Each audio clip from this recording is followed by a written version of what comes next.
अब जानते हैं शेड्यूल 7 के बारे में। शेड्यूल 7 में क्या आता है? Separation of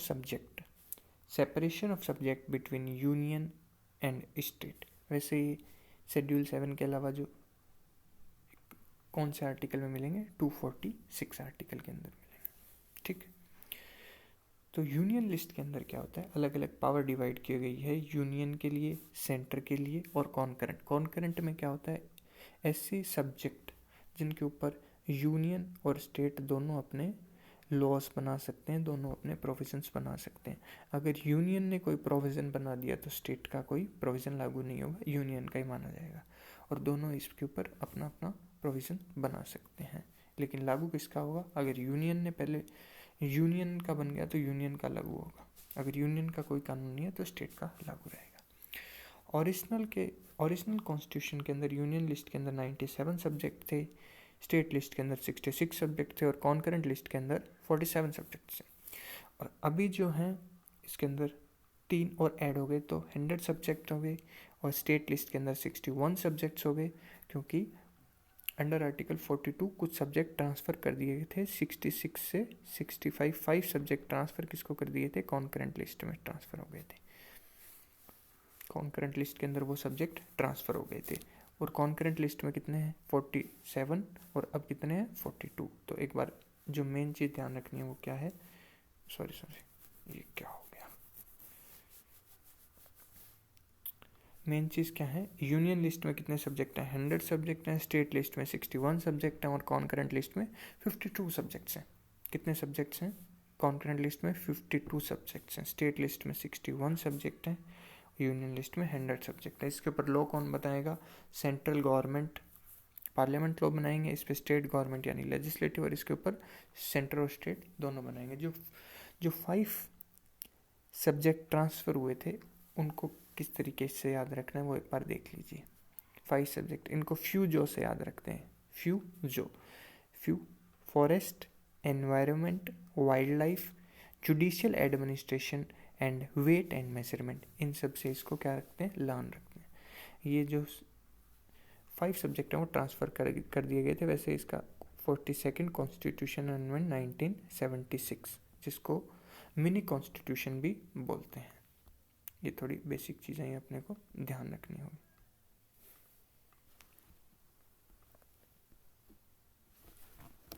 Wait a minute.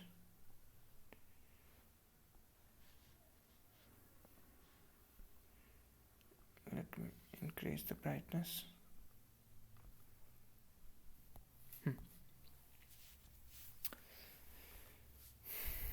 Sorry, ठीक है, ये सारा क्लियर।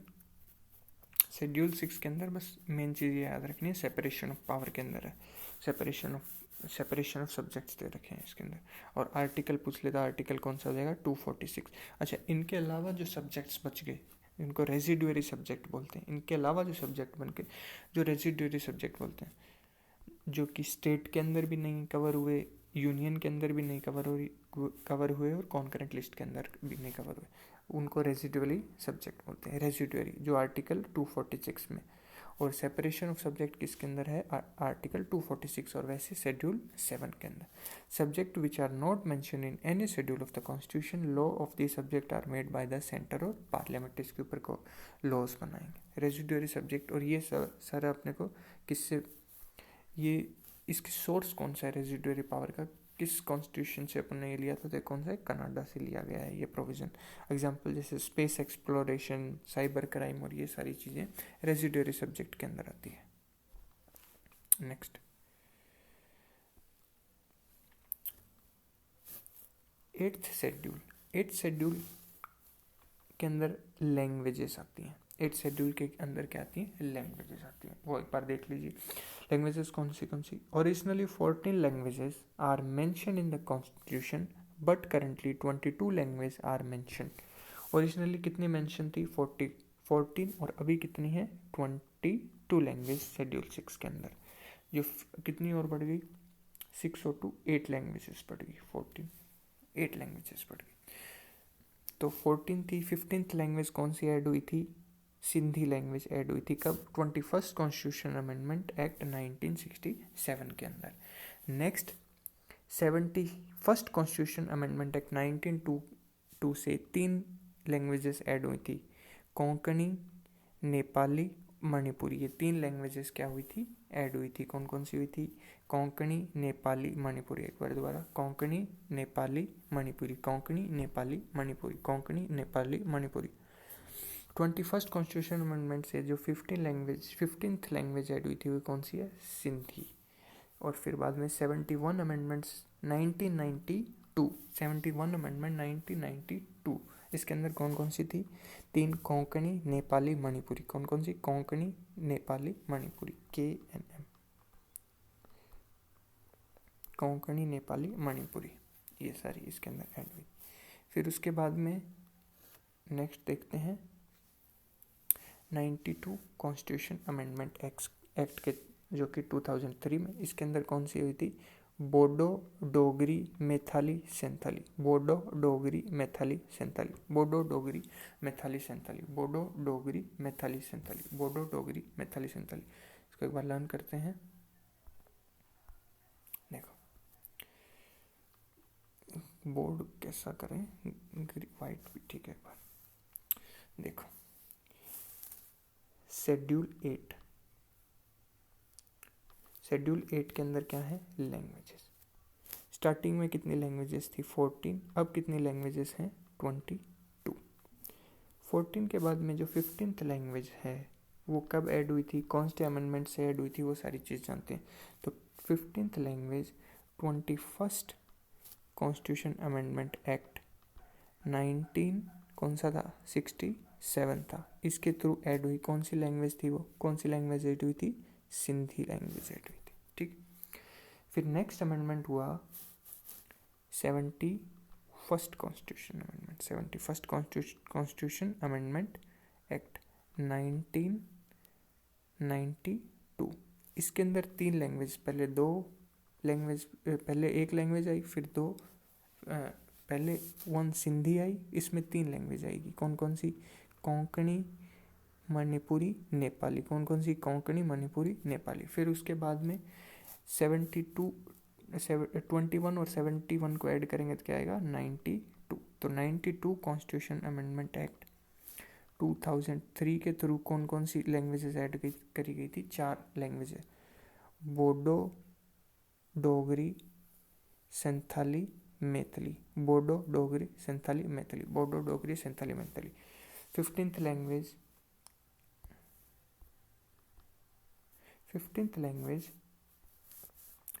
लैंग्वेज जो ऐड हुई थी वो कौन सी थी? सिंधी थी। कौन सा अमेंडमेंट था? 21st constitutional amendment. नेक्स्ट जो अमेंडमेंट हुआ था 71st amendment 1992, Konkani, Manipuri, Nepali. Konkani, Manipuri, Nepali. Konkani, Manipuri, Nepali, KNM कैसे भी याद करना है करो। 90, लेकिन ये मोस्ट इम्पोर्टेंट है, तभी अलग स्लाइड पे लेके आए। 92 कॉन्स्टिट्यूशन अमेंडमेंट एक्ट 2003, इसके अंदर कौन कौन सी 4 लैंग्वेजेस थी? बोडो, डोगरी, संथाली, मैथिली। बोडो, डोगरी, संथाली, मैथिली। बोडो, डोगरी, संथाली, मैथिली। बोडो, डोगरी, संथाली, मैथिली। बोडो, डोगरी, संथाली, मैथिली। बोडो, डोगरी, संथाली, मैथिली। बोडो, डोगरी, संथाली, मैथिली। ये सारे याद करने पड़ेंगे, इंपॉर्टेंट है, वेरी इंपॉर्टेंट सब्जेक्ट्स हैं। एक बार और देख लिए, ओरिजिनली 14 लैंग्वेज मेंशन थी, लेकिन अभी 22 लैंग्वेज मेंशन है इन schedule 8। 21st constitution amendment act 1967, Sindhi language add हुई 15th, सिंधी लैंग्वेज ऐड हुई 15th जो लैंग्वेज थी। फिर उसके बाद में 71 constitution amendment act 1992, Konkani, Nepali, Manipuri. Konkani, Nepali, Manipuri. Konkani, Nepali, Manipuri. फिर उसके बाद में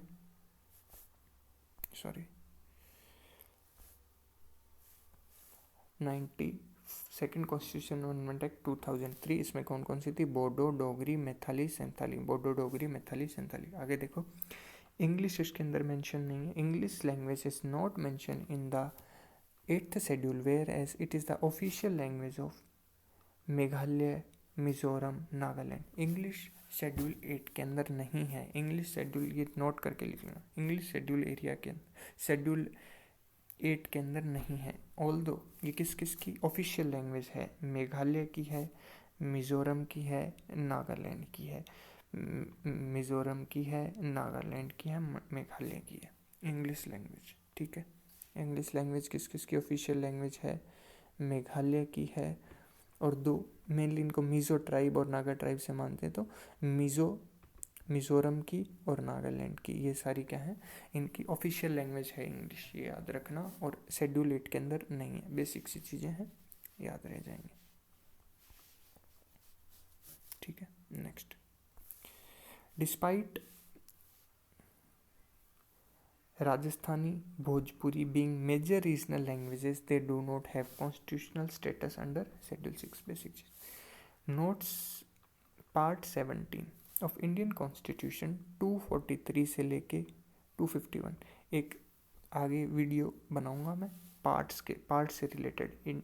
अभी कितने पार्ट्स हैं? 22 पार्ट्स हैं। एक एक पार्ट्स को डिटेल से देखेंगे। फर्स्ट पार्ट के अंदर कितने आर्टिकल्स आते हैं, क्या टाइटल है उसका, सेकंड पार्ट के अंदर क्या आता है।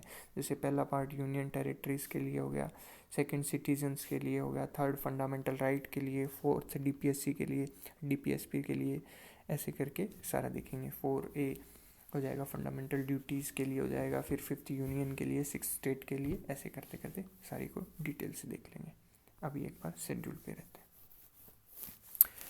तो बात करते हैं part 7 of Indian constitution, article 343 से लेके 351। ये भी किससे रिलेटेड है? इंडियन लैंग्वेजेस से रिलेटेड या लैंग्वेजेस से रिलेटेड है। 29 और 30 भी इसी से रिलेटेड है। 210 या 120, ये दोनों भी इसी से रिलेटेड है। टोटल ये सारे आर्टिकल लैंग्वेजेस से रिलेटेड है। Next, from the year 2004 some languages were given the status of classical language by the government of India. तो 2004 से इनको क्लासिकल लैंग्वेजेस का ऑर्डर देने लग गए। जैसे 2004 में तमिल, 2005 में संस्कृत, 2008 के अंदर तेलुगु, 2008 के अंदर कन्नड़ को दिया, फिर 13 के अंदर मलयालम को दिया, 14 के अंदर उड़िया को दिया, इन सारों को दिया। तो सबसे पहले किसको मिला ये दर्जा? सबसे पहले दर्जा किसको मिला? सबसे पहले दर्जा किसको मिला? तमिल लैंग्वेज, सामने तो लिखा तमिल लैंग्वेज। फिर उसके बाद में संस्कृत को 2005, फिर बाद में तेलुगु, फिर बाद में कन्नड़, फिर बाद में मलयालम, फिर बाद में उड़िया। 2004 के अंदर तमिलनाडु को मिला, 2005 के अंदर संस्कृत को मिला, 2008 के अंदर तेलुगु को मिला, 2008 के अंदर कन्नड़ को मिला, 2013 के अंदर मलयालम को मिला, 2014 के अंदर उड़िया को मिला। ये सारी चीज़ें हैं, ये लर्न करनी है, मोस्ट इंपॉर्टेंट है, तभी इसको 2 बार बताया। नेक्स्ट, अक्टूबर 2024, इसके अंदर क्या होगा? मराठी, पाली, प्राकृतिक, आसामी and Bengali language have been given status to classical language. ये इंपॉर्टेंट याद रखना। अब 6 लैंग्वेज, 6 तो पहले थी और प्लस 5 लैंग्वेजेस को और क्लासिकल लैंग्वेज का स्टेटस मिल गया। कौन कौन सी है? मराठी, पाली, प्राकृतिक, आसामी, बंगाली। अब टोटल कितनी क्लासिकल लैंग्वेज हो गई? 2011 से। फर्स्ट किसको मिला था? पहली बार तमिल लैंग्वेज को मिला था 2004 में। और अभी कितनी लैंग्वेजेस हो गई एट प्रेजेंट? 11 लैंग्वेज। 2 फैक्ट तो याद रखने 2 फैक्ट तो याद होने चाहिए, ठीक है। कोई दिक्कत? ठीक है, चलते हैं नेक्स्ट। 8 शेड्यूल कंप्लीट हो गए। ये 9 शेड्यूल करके एक बार पूरों का एक बार रिवीजन भी कर लेंगे। 9 शेड्यूल, 8 शेड्यूल, ये 8 शेड्यूल ऊपर वाले सारे क्या है? ओरिजिनल कॉन्स्टिट्यूशन में। अब ये 9, 10, 11 और 12 ये सारे ऐड किए गए हैं बाद में अलग अलग कॉन्स्टिट्यूशन अमेंडमेंट के थ्रू, उनकी बात करेंगे। जैसे 9th ऐड किया गया था, फर्स्ट कॉन्स्टिट्यूशन अमेंडमेंट 1952 में इसको ऐड किया गया। फिर 10th 52 अमेंडमेंट से ऐड किया गया, 11th को 73 अमेंडमेंट से ऐड किया और 12th को 74th अमेंडमेंट से ऐड किया गया। इनको अलग अलग अमेंडमेंट से क्या किया गया था? ऐड किया गया था। वो आगे एक एक को डिटेल में देखते रहेंगे साथ साथ में। लेकिन ये क्लास बड़ी इंपॉर्टेंट है और इसमें अपने कोई भी डिटेल नहीं छोड़ी है शेड्यूल के बारे में। इससे ज़्यादा शेड्यूल के बारे में कुछ नहीं हो सकता, इससे बाहर कोई क्वेश्चन नहीं आए। चाहे आप स्टेट पीसीएस की तैयारी कर रहे हो, चाहे यूपीएससी की कर रहे हो, इससे बाहर कुछ नहीं आएगा। तो देखते हैं अब 9th शेड्यूल के बारे में। 9th schedule related to land reform से रिलेटेड है। This was added by first constitutional amendment 1951. This schedule contain list of central and state law that can not be challenged before the court. इसके अंदर ये amendment किसके purpose से किया गया था कि भाई स्टेट, इसके अंदर कुछ लिस्ट हैं सेंट्रल और स्टेट के लॉ की जिसको कोर्ट के अंदर चैलेंज नहीं किया जा सकता, कुछ ऐसे हैं। Laws include in 9th schedule are protected by article 31B protected करता है, although which mean that the act or regulation listed in schedule cannot be declared void on the ground they can violate any provision of part 3 that is fundamental right. इसको समझते हैं, इसको एक बार थोड़ा समझते हैं। इसके अंदर क्या होता है कि भाई ऐसा कोई भी पार्ट कॉन्स्टिट्यूशन का, ऐसा कोई भी पार्ट कॉन्स्टिट्यूशन का जो कि फंडामेंटल राइट जो कि मेंशन है पार्ट 3 के अंदर, उसको वायलेट करता है तो वो आर्टिकल या वो प्रोविज़न नल एंड वॉइड हो जाएगा। बट अगर वो प्रोविज़न 9 शेड्यूल 9 के अंदर मेंशन है तो वो नल एंड वॉइड नहीं होगा, ऑल्दो वो वायलेट करता है फंडामेंटल राइट, फिर भी वो नहीं होगा। ये प्रोविज़न में लिखा गया था जब ये फर्स्ट अमेंडमेंट हुआ था। उसके बारे में आगे चेंजेस क्या क्या है वो देखेंगे, लेकिन बेसिक बात क्या थी कि भाई कोई भी आर्टिकल जो 9th शेड्यूल में, कोई भी प्रोविज़न जो 9th शेड्यूल में ऐड हो गया उसको कोर्ट में चैलेंज नहीं कर सकते थे, ऑल्दो चाहे वो फंडामेंटल राइट को वायलेट करे चाहे ना करे। Next, the provision of this schedule is to provide protection from the judicial review for the act and regulation related to land reform and abolition of zamindari system as well as other matter related to state legislature, parliament legislature based on the violation of fundamental right. इसके अंदर किसी भी type की चीज़ों का judicial review नहीं हो सकता था, चाहे वो अबॉलिशन ऑफ जमींदारी सिस्टम जो कि अच्छी बात थी, लैंड रिफॉर्म जो कि अच्छी बात थी, लेकिन कुछ इनके आड़ में अलग अलग और मैटर्स भी किए गए और प्रोविजंस भी लाए गए जो कि बेनिफिट नहीं करते थे वो कि, तो उनको भी जुडिशियल रिव्यू नहीं किया जा सकता था। तो गवर्नमेंट क्या करने लगी, जो भी उनको प्रोविज़न लाते सबको 9th शेड्यूल में ऐड कर दी गई। जुडिशियल रिव्यू का कोई प्रोविज़न नहीं था उस टाइम पे 9th शेड्यूल के लिए। Initially 13 law were included in this schedule, but currently कितने हैं 282। स्टार्टिंग में 13 लॉ, फिर बाद में डालते गए क्योंकि जुडिशियल रिव्यू नहीं था, कोई भी वॉयलेट कर रहा है तो 9th शेड्यूल में डाल देते और जुडिशियल रिव्यू उसका नहीं होता तो बच जाते। लेकिन अब आता है twist. In 2007 the Supreme Court ruled that law include in 9th schedule before, ये डेट याद रखना, 24 अप्रैल 1973 cannot be judicial review, but law included after this can be judicial reviewed. Supreme court ने 2007 के अंदर एक अपनी वर्डिक्ट दी कि 24 अप्रैल 1973 के जो पहले ऐड किया गया है कोई भी मैटर, कोई भी लॉ इस शेड्यूल के अंदर, कोई भी लॉ इस शेड्यूल के अंदर ऐड किया गया है तो उसका जुडिशियल रिव्यू नहीं होगा, लेकिन इसके बाद में कोई भी ऐड किया गया उसका जुडिशियल रिव्यू होगा। ऐसा क्या था इस स्टेट के अंदर, जो स्टेट को प्रोविज़न, इस डेट के दिन, ये जो डेट है 24 अप्रैल 1973, इस दिन केशवानंदा भारती केस के ऊपर वर्डिक्ट आया था जिसके अंदर बेसिक स्ट्रक्चर डॉक्ट्राइन डेवलप हुई थी, तो उसका बेसिस देखिए इसका रूल या वर्डिक्ट किया गया 2007 का, ठीक है, इसलिए इसको बेस बनाया गया। Next, Waman Rao case 1981, the Supreme Court ruled that law और subject added in 9th schedule after 24 April can be judicial review. इन्होंने भी जुडिशियल रिव्यू की बात कह दी थी पहले। Maharashtra state versus Kan Singh case 1978, the ninth schedule of Indian Constitution is retrospective, meaning if an individual law is included in it, its validity cannot be challenged. अगर कोई इनवैलिड लॉ इसके अंदर ऐड है तो उसकी वैलिडिटी को चैलेंज नहीं किया जा सकता। रेट्रोस्पेक्टिव का मतलब है कि ये पीछे से लागू किया गया। जैसे 2007 में कोई चीज़ प्रोविज़न बना और ये लागू कब से कर दिया, इसको 24 अप्रैल 1975, मतलब पीछे से लागू किया, तो इसको रेट्रोस्पेक्टिव बोल दिया गया। रेट्रोस्पेक्टिव इसका मीनिंग ये हो गया। ठीक है, 9th शेड्यूल की बात आई समझ में। आगे देखते हैं, बात आती है 10th schedule.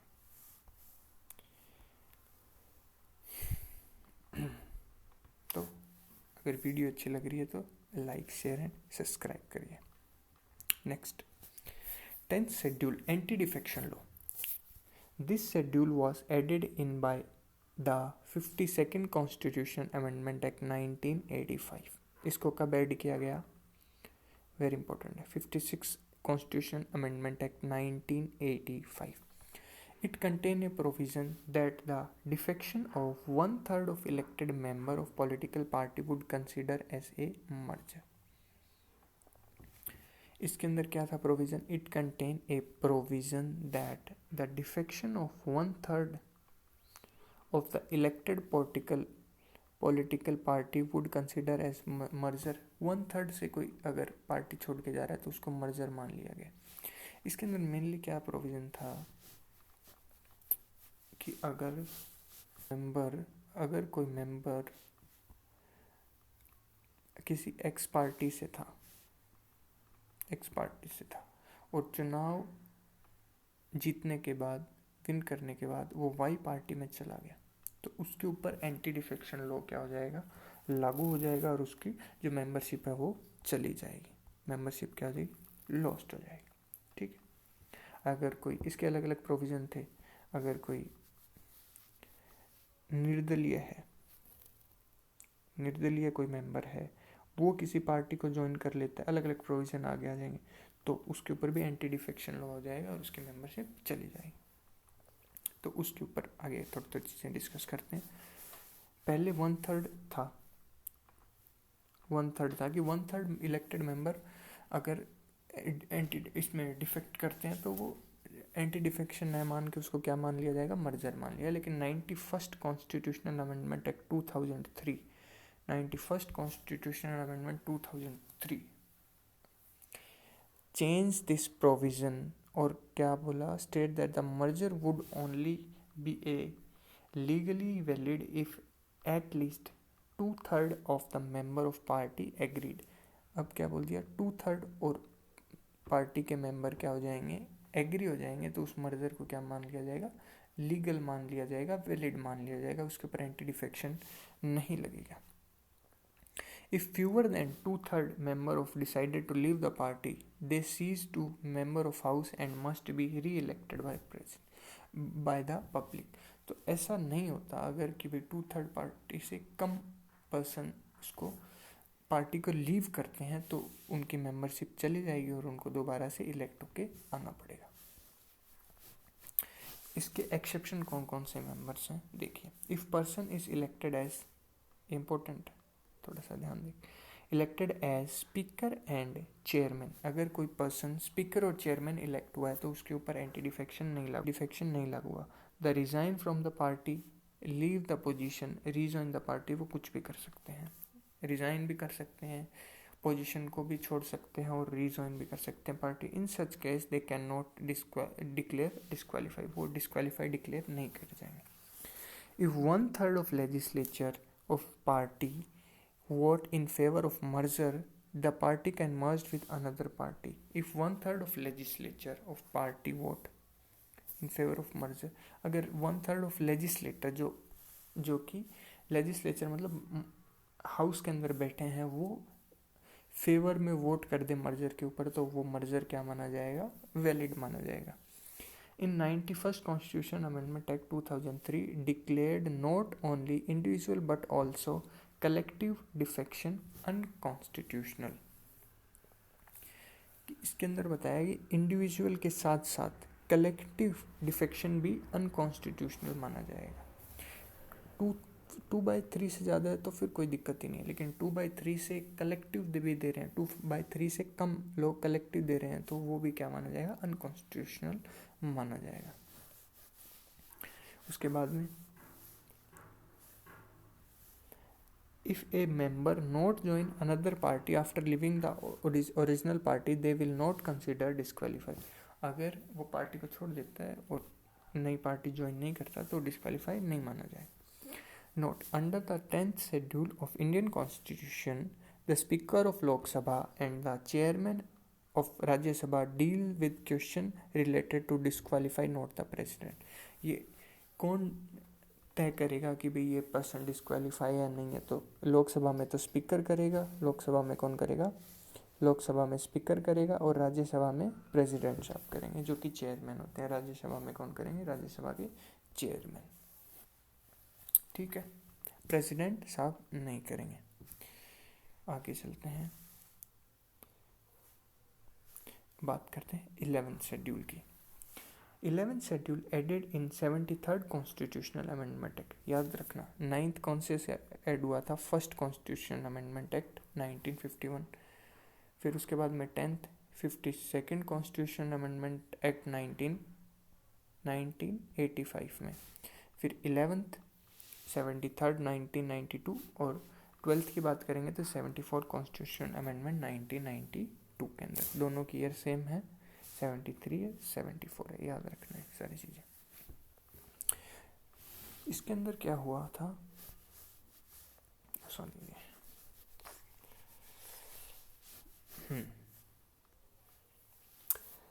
Constitutional status of Panchayati Raj institution.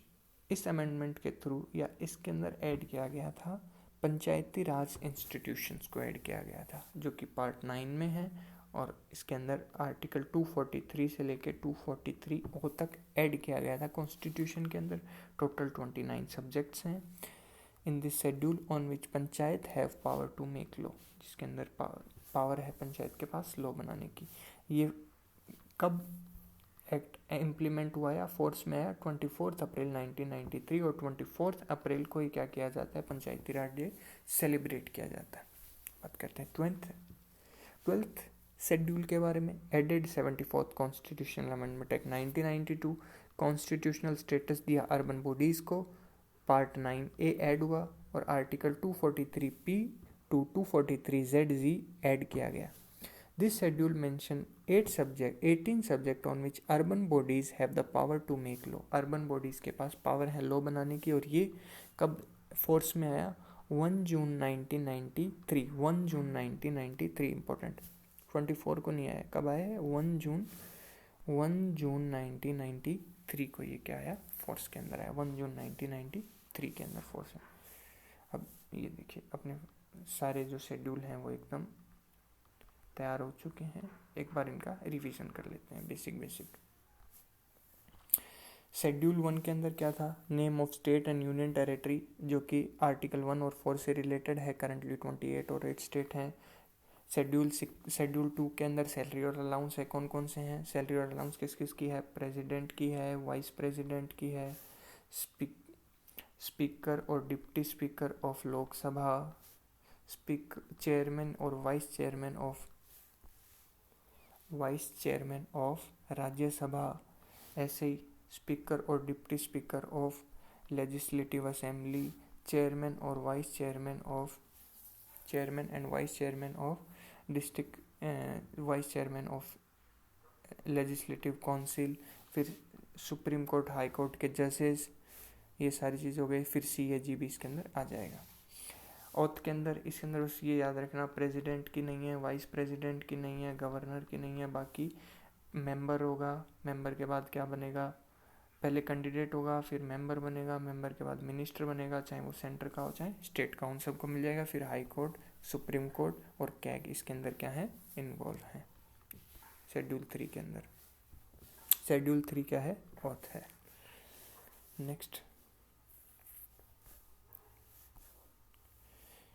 Schedule 3 के अंदर ये देख ला, स्पीकर की कोई सेपरेट ओथ नहीं होती है, सारी चीज़ें देख ली। फोर्थ के अंदर allocation of seat of Rajya Sabha है, एलोकेशन सीट ऑफ राज्यसभा, ये सारी चीज़ें होंगी स्टेट के ऊपर। फोर्थ के अंदर कितने एलोकेट होगी वो डिसाइड किसके हिसाब से होगा, पॉपुलेशन के हिसाब से, वो सारी चीज़ें क्या होंगी, डिसाइड होंगी। फिर आएगा फिफ्थ शेड्यूल में कितने स्टेट हैं, 10 स्टेट हैं। कौन कौन से, हिमाचल प्रदेश, झारखंड, मध्य प्रदेश, राजस्थान, गुजरात, उड़ीसा, आंध्र प्रदेश, तेलंगाना, छत्तीसगढ़, महाराष्ट्र, मतलब बीच बीच के स्टेट हैं। जम्मू कश्मीर लद्दाख नहीं है, नॉर्थ ईस्ट का कोई भी स्टेट नहीं है, केरला, तमिलनाडु और कर्नाटका नहीं है। राजस्थान के 3 डिस्ट्रिक्ट है जो कि कम्प्लीटली हैं, दिल्ली, डूंगरपुर, बांसवाड़ा, प्रतापगढ़, और बाकी जो 5 है उदयपुर, राजसमंद, सिरोही, चित्तौड़गढ़, पाली, ये सारे क्या हैं, पार्शियली हैं। इसके अंदर क्या बनेगा, ट्राइबल एडवाइजरी काउंसिल बनेगी, गवर्नर बनाएगा। नेक्स्ट ये देख ही ली, ट्राइबल एडवाइजरी काउंसिल के अंदर 20 मेंबर्स होंगे। इसके अंदर 3/4 क्या होंगे, एसटी से होंगे, अगर 3/4 कंप्लीट नहीं है। और लेजिस्लेटिव असेंबली से तो बाकी और भी मेंबर हो सकते हैं एसटी के। फर्स्ट कमीशन 1960 अंडर यूएन डेबर, और सेकंड कमीशन 2002 दलीप सिंह बुरिया के अंडर बना था।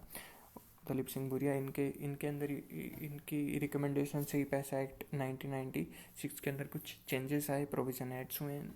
शेड्यूल 6 के अंदर 4 स्टेट हैं, कौन कौन, Assam, Mizoram, Meghalaya, Tripura, under this schedule 10 autonomous council अलग अलग, आसाम, मिजोरम, ये याद रखना, आसाम, मिजोरम, मेघालय, त्रिपुरा, आसाम, मिजोरम, मेघालय, त्रिपुरा, आसाम, मिजोरम, मेघालय, त्रिपुरा, आसाम, मिजोरम, मेघालय, त्रिपुरा।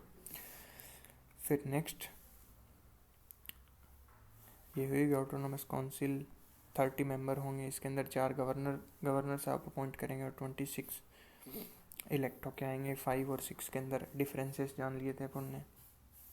7 शेड्यूल के अंदर कितने कितने कितने सब्जेक्ट कवर हैं वो देख, 100 तो यूनियन लिस्ट के अंदर हैं, स्टेट के अंदर 61 है, और कॉन्करेंट के अंदर 52 है। आर्टिकल कौन सा हो जाएगा, 246 हो जाएगा। रेसिडुअरी सब्जेक्ट के अंदर आर्टिकल 248 हो जाएगा, जो कि सेंटर के इसके ऊपर लॉस बनाएंगे।